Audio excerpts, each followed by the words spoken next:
오늘은 토크나 주식, 이제 사실 디지털 자산에서는 제일 핫한 분야인데, 네. 요게 이제 중요한 플레이어가 두 개 정도가 지금 약간 최근에 좀 관심 많이 받고 있는 네. 것 같아요. 하나는 온도 파이낸스, 이게 이제 코인 쪽이고, 네. 하나는 시큐리타이즈, 요거는 이제 미국 주식 지금 상장되어 있는 상태인데, 뭐 이렇게 간략하게 한번 소개를 해주시면 좋을 것 같습니다. 어떻게 두 가지가 다른지. 네. 올해 이제 크립토 시장은 전체적인 침체기였죠. 네, 그럼에도 불구하고 급성장한 이제 시장이 있는데 그게 우리가 얘기하는 RWA 시장인 거고, 네. 그 중에 이제 국채가 있고 상품 시장이 있는데 이제 최근에 지속적으로 성장하고 있는 게 바로 이제 주식 토크나 시장입니다. 근데 이게 SEC에서 최근에 올해 초죠. 올해 초에 여기에 대해서 몇 가지 방침을 이제 가지고 있는데, 뭐 예를 들면은 이 주식을 토큰화할 때 여러 가지 유형들을 언급을 했습니다. 그래서 첫 번째는 이제 발행자 주도형, 이슈어 스폰서드. 네. 하나는 이제 제3자형이죠. 제3자형 같은 경우에는 이제 수탁형이 있고, 그리고 이제 합성형이 있고, 이런 이제 구조에 대해서 SEC에서 이제 언급을 했었고, 이 기존에는 이제 국채 중심으로 토큰화하던 여러 플레이어들이 이제 주식 토큰화에 본격적으로 이제 뛰어들기 시작한 해가 바로 올해라고 할 수가 있겠죠. 온도의 경우에는 이미 그 글로벌 마켓을 통해서 440여 개의 주식들을 지금은 토큰화해서 제공을 하고 있는데, 이게 아까 SEC 분류 기준에 따르면은 이제 제3자형이 되겠죠. 네. 그리고 이제 시큐리타이즈 같은 경우에는 발행사 주도형으로 지금은 하고 있습니다. 네. 그러면 이제 온도에서 뭔가 이 주식 토큰화한 거는 디지털 자산 상품인 거죠? 그러니까 권리 관계를 이제 따져 보면 이제 네. 발행사 주도형 시큐리타이즈가 하고 있는 거는 이 주식에 대한 모든 권한들을 토큰 홀더가 가지게 됩니다. 반면에 이 제3자형은 그 권한들이 제한적이겠죠. 네. 지금 이제 구조를 조금 더 세분화해 보면 온도 같은 경우에는 별도의 법인이 있습니다. 온도 BVL에 만든 별도 법인이 있고, 그 법인이 해당되는 주식을 기초자산으로 하고 일종의 이제 채무증권을 발행하는 식이죠. 그리고 이 최종 소비자는 그 채무증권을 사고 그 권리를 받는 그런 구조가 되어 있습니다. 따라서 이제 실질적으로 각 개별 주식에 대한 권리는 이 토큰 홀더들은 가지고 있지 않은 방식인 거죠. 그러면 어쨌든 제가 이제 여쭤본 포인트는 온도에서 우리가 주식 토큰화 작업을 통해서 뭔가를 이제 런칭을 하잖아요. 네. 그럼 사람들이 이걸 지금 살 수 있는 상황인 거죠? 네네네. 온체인에서 살 수 있는 거죠. 온체인에서. 네.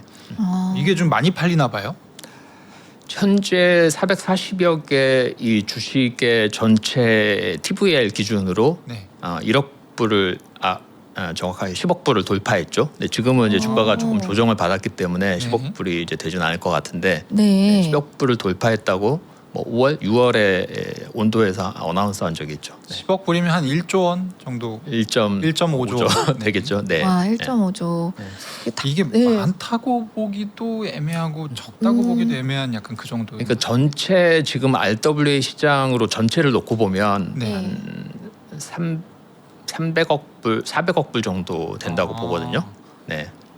400억 불에서 10억 불이면 2.5% 정도. 네. 꽤나 그래서 이제 큰 큰 거죠. 시장은 아니지만 성장이 이제 가파르게 올라가고 있는 거죠. 아. 그리고 국채 토큰 시장은 어느 정도 성숙기에 접어들었다고 하면 네. 이제 주식 토큰은 이제 본격적으로 시작되는데, 여기서 우리가 이제 주목해야 될 게 DTCC, 이제 행보죠. DTCC가 예탁결제원이잖아요. 네. 자회사 DTC가 가지고 있는 보관하고 있는 증권, 뭐 이제 채권 포함해서 여러 가지 금융 상품들을 이제 본격적으로 토큰화하는 시기가 이제 바로 올해인 거고, 얼마 전에 7월 15일 날 네. 그 파일럿을 이제 론칭했고 10월 달부터는 이제 본격 서비스를 하게 됩니다. 네. 네. 아, 그렇군요. 그래서 약간 상승을 또 가파르게 한 부분이 있나요? 최근 들어서? 뭐 온도 이런 같은 경우에는 네. 여기서 보면은 제3자형이 두 가지로 구분된다고 말씀드렸잖아요. 네. 하나는 네. 이제 수탁형이고 하나는 제3자형, 네. 그 합성형인데, 합성형. 합성형은 일종의 이제 링크드 시큐리티, 그러니까 이 법인이 특정한 이제 주식을 보유하는 거고 우리는 그 법인으로부터 토큰을 이제 사는 그런 방식이죠. 계약 관계가 실제로 그 주식은 아닌데, 최근에 온도가 올해 7월에 론칭한 게 블랙록의 S&P 500 그 ETF하고 그 다음에 마이크론 주식에 대한 수탁형 토큰을 론칭을 했어요. 그러니까 이거는 기존에는 440여 개 온도의 그 글로벌 마켓에 있는 상품들은 대부분 합성형인데 이번에 론칭한 거는 이제 수탁형이죠. 그것도 이제 미국의 규제 준수를 100% 하면서 했고, 작년에 온도가 인수한 회사가 있습니다. 오아시스 프로라는 네. 그런 라이센스를 가진 회사인데 그 회사를 통해서 이번에 이제 론칭을 한 거라고 볼 수 있죠. 네, 그래서 이제 과거에는 우리가 시큐리타이즈하고 온도를 많이 비교할 때 이 규제 준수형은 시큐리타이즈로 보고 온도는 예. 좀 더 온체인 플레이어로 봤는데, 온도 역시 이제 그 규제 여러 가지 라이센스를 확보하고 있는 기관들을 인수하고, 그 기관이 또 최근에는 7월 지난주에는 토큰화된 주식과 그다음에 펀드를 이제 판매할 수 있는 권리를 인가를 받은 거죠. 네. 그 이 두 가지를 굉장히 다른 성향의 이런 주식 토큰화라고 봐야 되겠죠? 아니면 비슷하다고 봐야 자체가 되나요? 다르죠. 그러니까 굉장히 다르다고 시큐리타이즈는 봐야겠죠. 발행자 주도형인데, 과거에 이제 블랙록에 이 펀드를 이제 토큰하면서 시작을 했잖아요. 그러면서 시큐리타이즈는 주식에 대해서도 이번에 이제 우회 상장이지만 상장하면서 자기 회사의 주식을 또 토큰으로 발행을 했었죠. 이건 이제 발행자형 이제 토큰인데, 네. 이건 되게 제한적이죠. 규모는 클 수 있지만 되게 제한적인 거고, 모든 권리 관계를 토큰 홀더가 가지고 있다고 말할 수 있지만은 하나하나씩 다 개별적으로 확장하기에는 한계가 있는 거죠. 그러면 이제 주식 토큰화 시대가 온다고 하면 이제 하는 쪽으로 좀 쏠릴 그런 상황도 생길 수 있을까요? 왜냐하면 어쨌든 시큐리티타이즈가 하는 것이 조금 더 안전성이 보장된 건 맞잖아요. 네, 소비자 선택에 따라 달라질 것 예. 같습니다. 다만 이제 온체인 유통까지 생각을 해보면 아무래도 온도가 가지고 있는 이 확장력이 훨씬 더 크다고 볼 수도 있는 거죠. 네. 그렇군요. 또는 이미 지금 디파이 쪽에서도 맞습니다. 많이 유통이 되고 있기 때문에 네. 그러면 지금 네. 온도가 원래 합성형이라고 하면 이제 합성형은 그냥 일반 소비자들이 보기에 저거 뭐야? 약간 이상해 보이는데 이런 그렇죠. 느낌이 좀 있잖아요. 대부분 다 온도도 그렇고 로빈후드도 그렇고 있다고 말씀드리겠지만, 이 실제로 그 해당되는 토큰을 발행하는 회사는 별도의 이제 특수 목적 회사잖아요. 그렇죠. 그리고 그게 뭐 버진 아일랜드나 아니면은 뭐 이 조지섬이나 우리가 잘 익숙치 않은 곳에서 세워진 법인이란 말이죠. 그래서 해당되는 그 법인에 대한 신뢰가 이제 뒷받침되지 않으면은 아무래도 불안한 요소들이 있을 수 있는 거죠. 이게 지금 거의 한 달 사이에 지금 가격이 한 20% 정도 오른 것 같거든요. 온도가 그 이상 네. 오른 것 같은데 그러면 이제 이렇게 가격이 올랐던 거는 과거에보다 이 친구들이 커버하는 시장의 범위가 이렇게 확장이 됐기 때문에라고 이해를 하는 것이 사실은 논리적으로 맞겠군요. 좋은 뉴스를 많이 발표했죠. 7월에. 7월에 네, 그게 아까 말씀드렸던 수탁형 네. 대한 부분이 있고, 그리고 이제 본격적으로 주식 토큰화 쪽에 뛰어들겠다라는 거, 이미 그 글로벌 마켓에 있었지만, 그리고 그 자회사 인수했던 그 오아시스 프로에서 이 토큰화된 주식과 펀드를 운영할 수 있는 그런 인가도 이제 받은 것도 큰 호재 중에 하나가 되겠죠. 그러면은 이게 지금 사실 시큐리타이즈 이제 좀 있으면 얘기할 텐데 거기도 블랙록이랑 작업을 하잖아요. 그럼 온도도 사실 블랙록이랑 작업을 해서 사실 유명해진 코인 프로젝트이고, 네. 그러면은 블랙록은 그냥 뭐 둘 다 다리 양다리 걸치고 자기 편할 때 그냥 이렇게 쓰는 약간 그런 방식인가요? 근데 이번에 블랙록의 그 S&P 500 이 펀드 토큰은 수탁형인 거죠. 네. 네. 그래서 이제 다르죠. 예를 들면 시큐리타이즈는 이 직접 발행자. 발행하는 네. 형태이기 때문에 그래서 차이가 있는 수탁형을 할 때는 온도를 쓰고 꼭 그런 구분을 할 것 같지는 않습니다. 그렇게는 아니지만 근데 이제 어쨌든. 이번에 네. DTC가 하고 있는 게 어떻게 보면 SEC 분류 기준에서는 수탁형이거든요. 그렇죠. 그래서 수탁형은 제일 오리지널리티가 높은 거는 바로 DTC가 하고 있는 수탁형 이제 토큰이 되겠죠. 그럼 나오면 또 거기 가서 하겠군요. 근데 이게 차이가 있습니다. 네. 이게 DTC는 말 그대로 이 DTC의 참가자들이 토큰화를 요청하면 이제 거래하는 방식인데, 이것도 이제 기관이잖아요. 네. DTC 참여하고 있는 기관들은 다 예를 들면 수탁사나 은행이나 증권사 이런 기관들이고, 그 기관들이 이제 거래하기 위해서 토큰으로 하는 게 효율적이기 때문에 하는 거고, 이건 리테일 비즈니스는 아니거든요. 네네네. 네. 반면에 이제 시큐리타이즈나 온도 같은 경우는 리테일 비즈니스잖아요. 비즈니스니까. 네, 차이가 있습니다. 네. 근데 이게 저는 이제 듣다 보면은 이제 일반 투자자 입장에선 저는 뭐 나름 주린이다 보니까 뭔가 그냥 기존에 있는 어플 통해 가지고 그냥 주식 사면 되는데 왜 이렇게 다양한 종류의 주식 토큰화된 주식을 사야 하지? 이제 이런 질문이 근본적으로 본질적으로 들 수밖에 네. 없거든요. 네.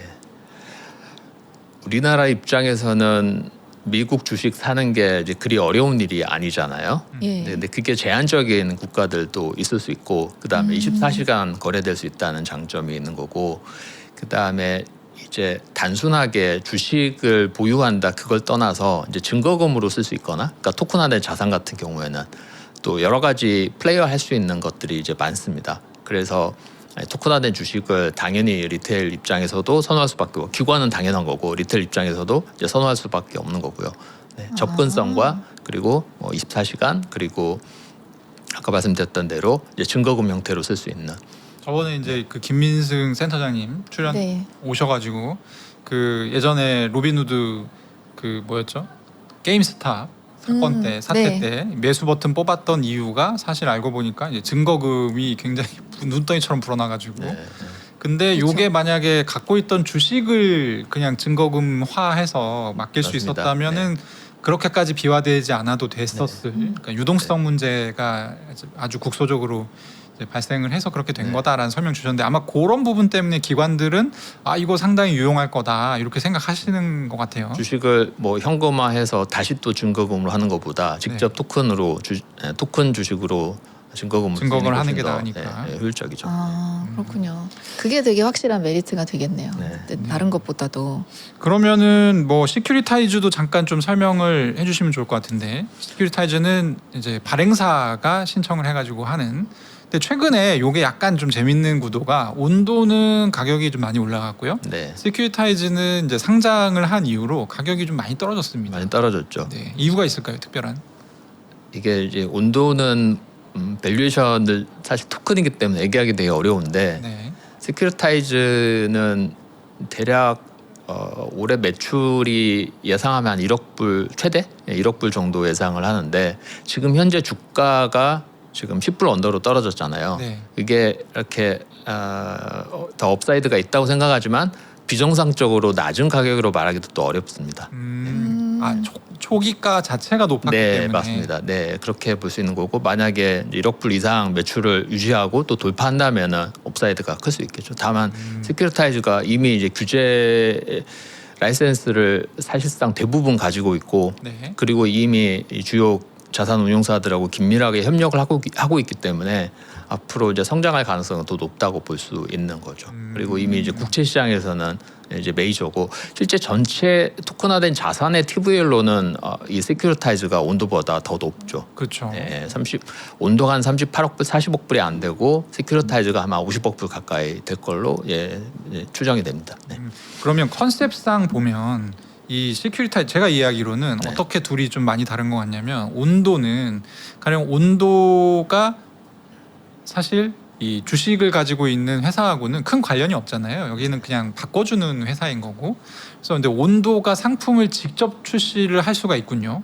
자기가 이거 장사 되겠네 하면 주식 이렇게 해가지고 네, 제3자 글로벌 마켓에 방식으로. 그렇게 올라와 있죠. 네, 그렇게 할 수 있는데 지금 시큐리타이즈는 말하자면 이 주식을 발행한 기업에서 요청이 와야 할 수가 있군요. 네. 그러니까 이게 좀 여기는 확산성이 조금 떨어질 수 있겠네요. 네. 상대적으로.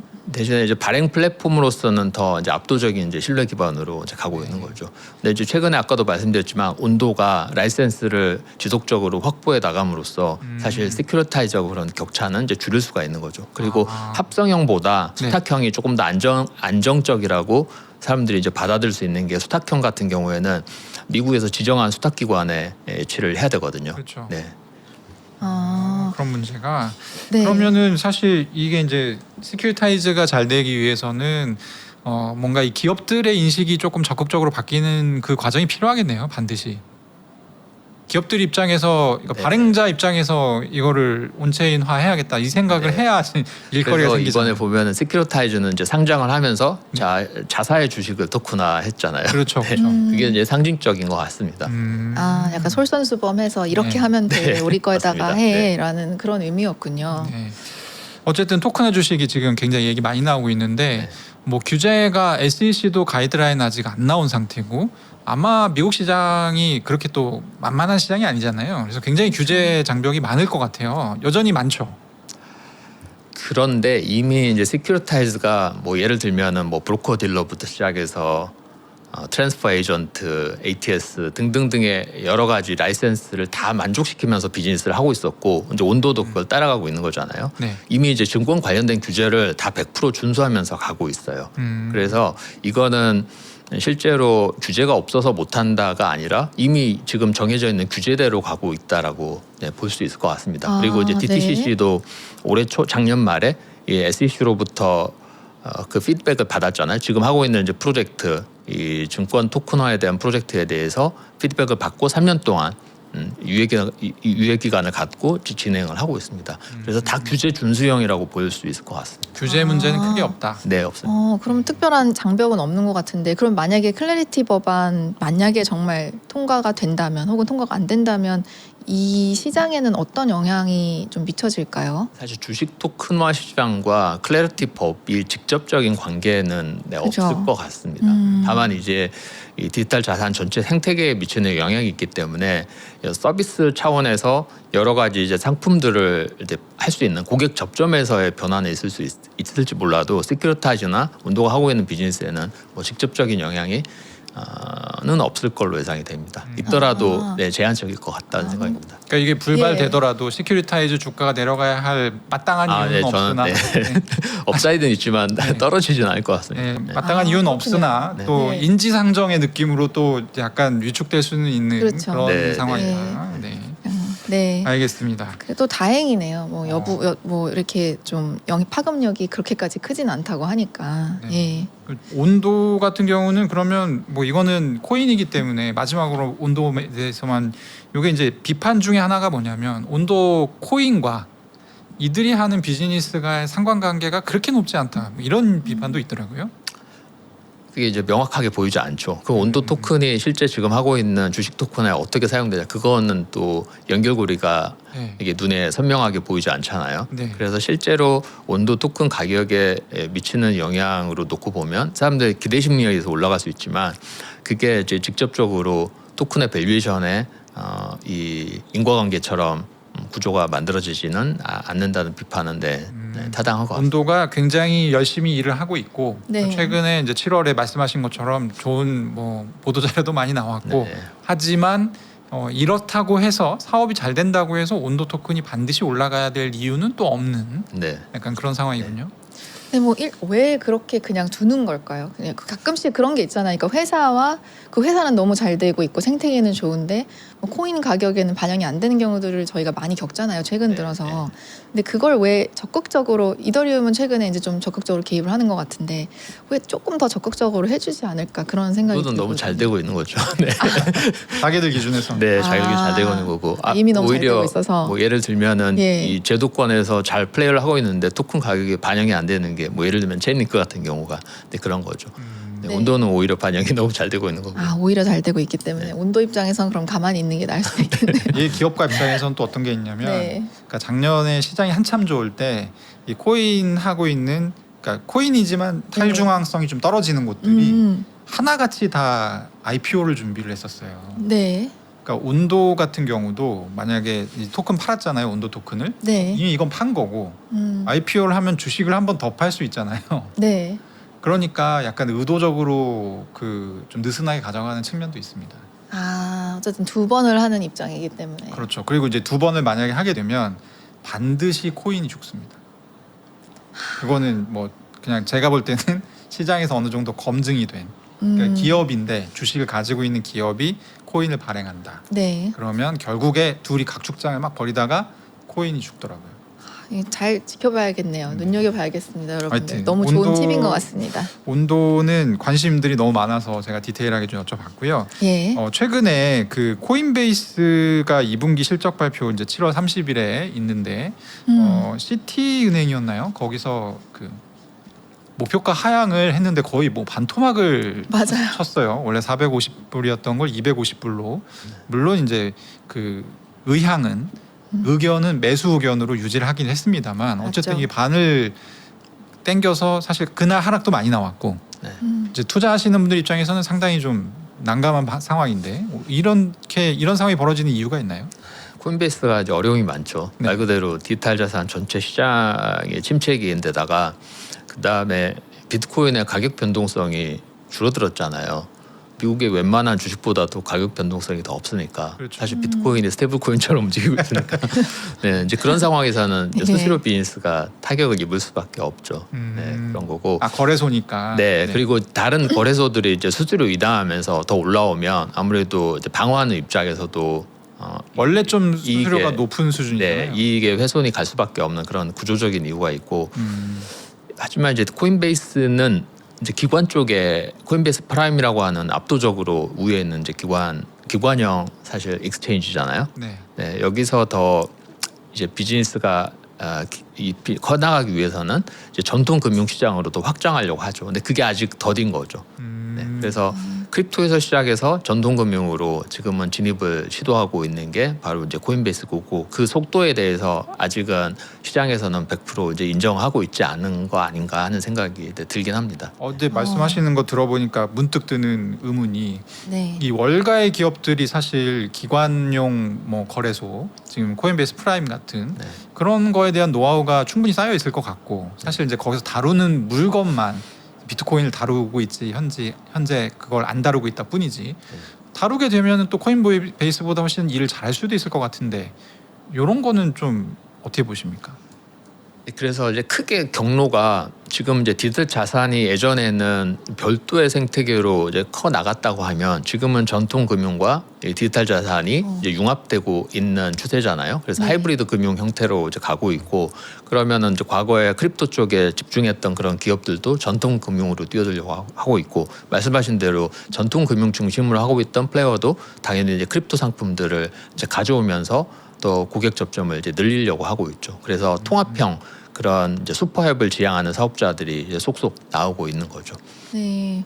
그러니까 로비누드 같은 경우가 네, 맞아요. 맞습니다. 서로 이렇게 반대편에서 이게 모여지는 네. 모양새잖아요. 로비누드가 그래서 이 코인베이스하고 이제 직접적으로 경쟁하는 시대가 이제 돼가고 있는 거죠. 그리고 최근에 로비누드는 또 그 아비트럼 기반으로 체인도 론칭했잖아요. L2 체인을 론칭하면서 실제 이제 주식 토큰화하기 위해서는 자사의 체인에서 이제 발행을 한단 말이죠. 이런 것들이 압도적으로 이 코인베이스 입장에서는 이제 위협 요소가 될 수밖에 없는 거죠. 네. 정리를 해보면 네. 그러니까 앞으로의 거래소는 그게 월가의 뭐 전통 거래소건 크립토 거래소건 어쨌든 슈퍼앱을 지향할 수밖에 없는 환경으로 네. 가고 있는데 지금 크립토랑 전통 금융이랑 둘 다 하고 있는 거래소가 로비누드하고 이제 코인베이스 네, 맞습니다. 둘인데 네, 네. 이 중에서 사실 코인베이스가 최근에 실적 하향을 좀 맞았던 이유는 지금 장점들이 충분히 좀 잘 구현이 안 되고 있다라는 비판이 실제로 네, 있고. 아직은 이제 더디죠. 네, 더디다. 네, 예상했던 것보다 성장 속도가 좀 안 나오고 있다. 네 맞습니다. 이런 부분이고 그리고 또 특히 두 거래소 다 사실 거래소에서 디파이 세계로 나가는 문을 지금 터놨잖아요. 네. 근데 코인베이스 같은 경우는 베이스를 생각보다 좀 잘 활용 못하고 있는 그런 느낌인 반면에 로비누드 같은 경우는 최근에 런칭한 또 로비누드 체인이 상당히 또 TVL도 빠르게 올라가고 있고 이런 부분들이 좀 대비가 되는군요.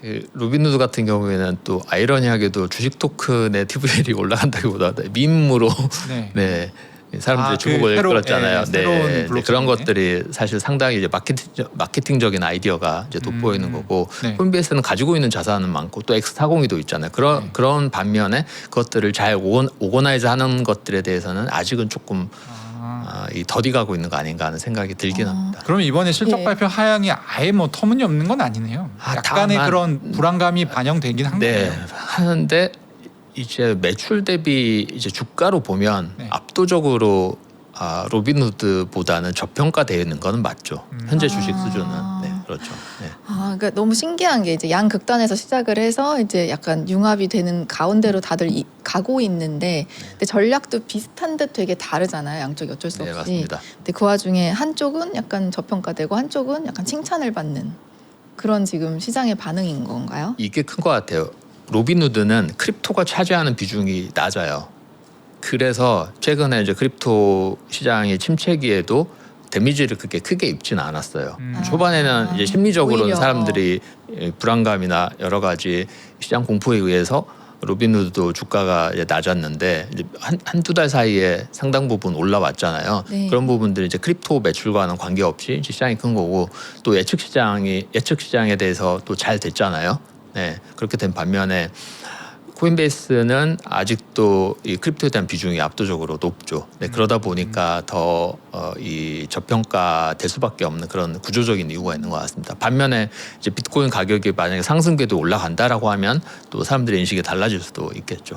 그러면 슈퍼앱이 뭐 사실 굉장히 뭐 특수한 기술이라던가 이런 부분이라기보다는 지금 어디가 이 사람들의 기본 이렇게 근거지냐에 따라서 지금 코인베이스는 좀 죽상을 쓰고 있고 크립토가 근거지라서 로빈후드는 상대적으로 크립토 비중이 적기 때문에 네. 조금 앞으로의 경쟁에서도 기대해 볼 수 있는 그런 상황인 거고 지금은. 뭐 이제 여러 가지 상품들은 사실상 거의 똑같고 토큰화된 주식도 코인베이스도 할 거잖아요. 그렇죠. 이제 그렇게 보면은 차이가 없는데 이게 퇴직금 계좌 네, 이게 이제 로빈후드 있잖아요. 네. 코인베이스는 아직은 그게 없잖아요. 그렇죠. 뭐 이런 것들이 어떻게 보면은 제가 직접 써보진 않았지만 이제 미국의 서비스니까 그런 이제 눈에 띄는 차이 아닐까 생각이 되긴 합니다. 아무래도 자산 운용 입장에서 통합적으로 내가 자산을 운용하면 이게 전통적인 이 금융 상품을 다루는 그런 서비스에서 할 가능성이 조금 더 높잖아요. 이 홍콩을 보면 이제 푸트라는 서비스가 있는데 네. 그 푸트도 마찬가지로 이런 하이브리드 모형을 지향합니다. 여기도 이제 네. 전통 금융에서 시작해서 이제 크립토까지 포함한 그런 통합 앱을 지향하고 있는 서비스죠. 네. 네.